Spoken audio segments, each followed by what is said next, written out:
Yo, what guys, welcome back to my channel Junior 009. Apa kalian kenal sama dia? Kemarin kita sudah ngobrol sama dia sebagai pemilik dari motor custom ya. Sekarang hari ini gue bakal ngobrol sama motornya dia. Nah, bukan mau ngobrol sih, lebih tepatnya gue bakal nge-review motornya dia. Jadi tanpa basa-basi lagi, mending kita langsung lihat motornya dia.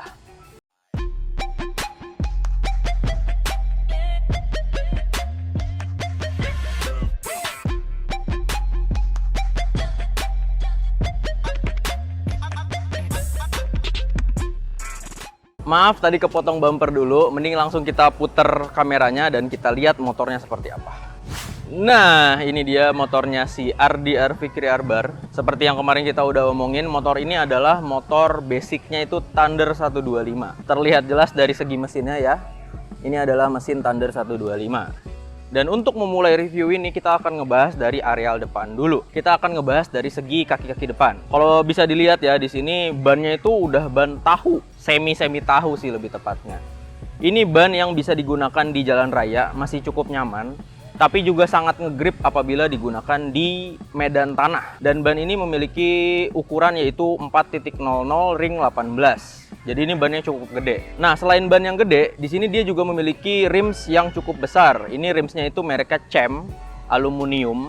Tulisannya sih seperti itu. Dan ukuran rimnya itu adalah 3 inci. Jadi depan belakang dia sama. Rimnya 3 inci dan ukuran bannya juga sama. Depan 4, belakang 4, ring 18. Untuk tromol depan dia katanya menggunakan tromolnya Scorpio. Jadi si disc brake-nya juga sudah menggunakan disc brake Scorpio. Untuk pala babinya dia kayaknya masih menggunakan pala babi standar. Cuman untuk selang rem ini dia menggunakan merek TDR. Nah, kita sekarang ngebahas dari si spakbor kecil yang ada di sini. Itu adalah spakbor yang cukup tidak berguna sebenarnya ya. Bisa dilihat dari si tangkinya yang kotor. Apalagi kalau bukan gara-gara spakbor kecil yang tidak bisa menutupi cipratan-cipratan air dari ban yang sangat besar ini. Spakbor depan ini adalah spakbor custom yang dibuat dari bahan besi. Gue nggak tahu dia galvanis atau aluminium atau apa. Yang pasti besi. Dan dia juga custom paint. Warna putihnya dicat sama orang, tapi warna merahnya dicat sendiri. Jadi hasilnya ya cukup artistik lah. Sekarang kita ngebahas dari segi suspensinya. Suspensi depan dia satu set menggunakan punyanya Bison.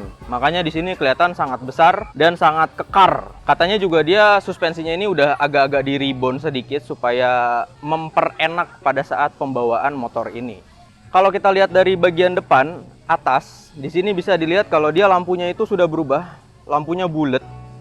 Tapi dia belum LED, jadi dia masih menggunakan lampu halogen. Dan lampunya ini kalau kata yang punya, itu adalah lampu kandang ayam. Alias lampunya ini nggak terang sama sekali. Ciri khasnya motor custom lah. Yang penting ada aja dulu, ya kan? Guna apa enggaknya bisa dibicarain lebih lanjut. Untuk lampu sennya di sini lampu sen custom juga, nggak ada mereknya. Alias gue nggak tahu mereknya apa. Terus kalau kita lihat ke bagian kokpit, di sini kokpitnya menggunakan stang ala-ala fat bar gitu ya, soalnya dia lebar banget. Gua nggak tahu ini mereknya apa, cuman dia ala-ala fat bar. Dan kalau kita lihat di sini tidak ada instrumen clusternya. Dia kuncinya juga custom. Terus di sini kalau dilihat master remnya ini masih master rem standar bawaan pabrik. Di sini juga switch kanan kayaknya masih standar kayaknya. Ya gua nggak tahu juga sih. Hand grip di sini udah custom ala-ala retro gitu. Dan di sebelah kanan kiri itu ada spion N bar namanya ya, bar N, ada spion bar N. Nah, spion yang sebelah kanan ini nggak ada, katanya mau diganti ya, mudah-mudahan cepat diganti, amin. Dan di bagian kiri ini lebih standar dari bagian kanan, yaitu si saklar standar, koplingnya pun masih standar. Sekarang kita ke bagian tengah, ini tangkinya juga full custom. Gua nggak ngerti ini sekarang dia kapasitasnya berapa liter, cuman ya cukup lah untuk akomodir harian. Bahannya besi juga, custom paint juga, dan custom paint merahnya ini adalah custom paint pribadi. Kita geser ke belakang, di sini ada jok custom yang katanya nggak terlalu empuk, cuman ya masih oke lah digunakan buat harian. Geser ke bawah, di sini ada penutup kompartemen tengah, custom made juga, dia bahannya besi dan di situ masih ada logo Suzuki-nya.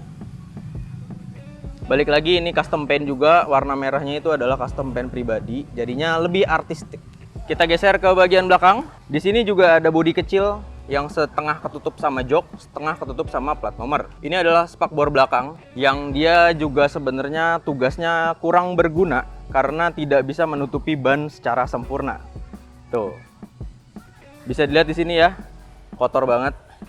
Ini gara-gara kena cipratan dari ban belakang. Kalau kita lihat, di sini ada lampu rem custom, ada lampu sen custom juga yang tidak bermerek. Kita ngebahas dari rangkanya dulu, karena tadi rangkanya belum gue sebutin. Rangkanya ini masih rangka standar, cuman dari titik di sini ke belakang itu udah dirombak, supaya mendapatkan kesan joknya ini rata lurus. Dan di belakang sini full semua rangka standarnya dipotong, dibikin rangka baru. Dan di sini bagusnya ditambahin pegangan untuk pegangan kalau dia mau geser motor ataupun kalau misalnya passenger atau yang bonceng bisa pegangan di situ juga. Kita turun ke kaki-kaki belakang. Di sini ada shock breaker mereknya Scarlett. Cukup oke kalau digunain di motor ini dan menambah kesan keren, tapi nggak kelihatan kalau shock breaker ini adalah shock breaker baru, jadi tetap masuk sama konsep awalnya. Dari swing arm dia masih menggunakan swing arm bawaannya Thunder 125, tromol belakang juga masih menggunakan tromolnya Thunder 125, gear set juga pakai gear setnya Thunder 125. Kita udah ngebahas tentang bodinya, kita udah ngebahas tentang rangkanya, kita juga udah ngebahas tentang kaki-kakinya. Sekarang kita ngebahas tentang mesinnya. Nah, untuk mesinnya sendiri, ini kan tadi gue udah bilang kalau mesinnya itu masih tok standarnya Thunder 125. Mungkin yang dirubah hanya beberapa poin aja. Yang pertama, kalian bisa lihat kalau di situ knalpotnya udah ganti ya. Ini adalah knalpot custom yang dia tuh desainnya agak-agak karat-karat gitu. Itu mungkin konsepnya dia, cuman gue nggak tahu juga. Dan seperti yang kita omongin kemarin, mesin ini tuh karburatornya sudah ganti menggunakan karburatornya Erek King karena karburator lamanya sudah tidak bisa dipakai lagi. Gitu. Nah, kita udah ngebahas semuanya, sekarang mending kita langsung tes suaranya tuh seperti apa sih. Ini kita on dulu, langsung kita selah. Mudah-mudahan sekali nyala ya. Mantap. Ya, ini dia suaranya Thunder 125 customnya Ardi. Suaranya sih cukup adem ya.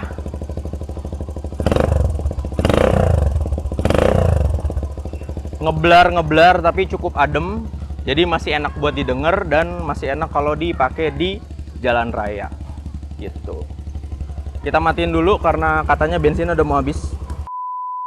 Nah, itu dia. Sekarang kita balik lagi kameranya dan gue bakal ngasih tauin ke kalian apakah gue suka, apakah ada masukan, apakah pendapat dari gue pribadi. Nah, itu dia motornya. Sekarang motornya ada di belakang gue nih. Sekarang kita ngomongin apakah gue suka sama motor ini atau gimana, apakah ada pendapat dari gue atau ada masukan dari gue. Sekarang saatnya kita ngomongin. Ya, mungkin kalau dari gue pribadi, gue nggak pernah mencela atau gue nggak pernah komentar terlalu jauh kepada motor custom karena gue tahu kalau motor custom itu adalah motor yang dibuat berdasarkan keinginan dari ownernya. That's why apapun jenis motor customnya, apapun bentuk motor customnya, itu gue sangat mengapresiasi apapun bentuknya gitu loh. Mau sejelek apapun, yang penting itu motor custom masih memiliki konsep, itu gue masih tetap suka. Dan untuk motor yang satu ini kan dia konsepnya jelas ya, dia pengen di dua alam. Gue pengen bisa pakai di jalan raya, gue juga pengen bisa main di areal tanah. Makanya dia pakai ban yang segede gitu, ban tahu. Jadi konsepnya masih jelas gitu. Dan gue masih appreciate dan gue masih suka sama motor custom satu ini. Nah, mungkin untuk beberapa saran dari gue supaya motor ini lebih enak lagi dikendarai, gue bisa kasih saran kayak misalnya di atas sana itu gue pengen adain instrumen cluster lah, gak usah banyak-banyak gitu loh. Yang penting indikator-indikator penting aja ditambahin. Kayak misalnya tambahin indikator bensin, tambahin indikator RPM, sama indikator kecepatan. Itu adalah 3 indikator yang menurut gue sangat penting, terutama di motor custom. Bensin ya udah pastilah, masa kita setiap hari harus ngocok-ngocok tangki bensin supaya tahu bensinnya sisa berapa ya kan? Nggak selalu seperti itulah. Terus untuk indikator kecepatan juga penting, indikator RPM juga penting. Itu doang sih yang mau gua tambahin, itu gua yang mau gua sarankan ke si owner dari pemilik motor ini. Mudah-mudahan saran gua didengar, mudah-mudahan ditambahin instrumen cluster, jadinya motor ini lebih enak lagi. Gitu. Ya, mungkin segitu aja video dari gue kali ini tentang review motor yang ada di belakang gue ini. Kalian udah lihat build-nya itu dia bener-bener build by passion. Dia tuh suka kemana-mana, suka jalan-jalan, makanya dia bikin motor ini. Dan motor ini juga dibikin secara proper sehingga bisa mengakomodir hobi yang dia punya. Segitu aja yang bisa gue sampaikan untuk hari ini. Jangan lupa subscribe kalau kalian belum subscribe, like video ini kalau kalian suka.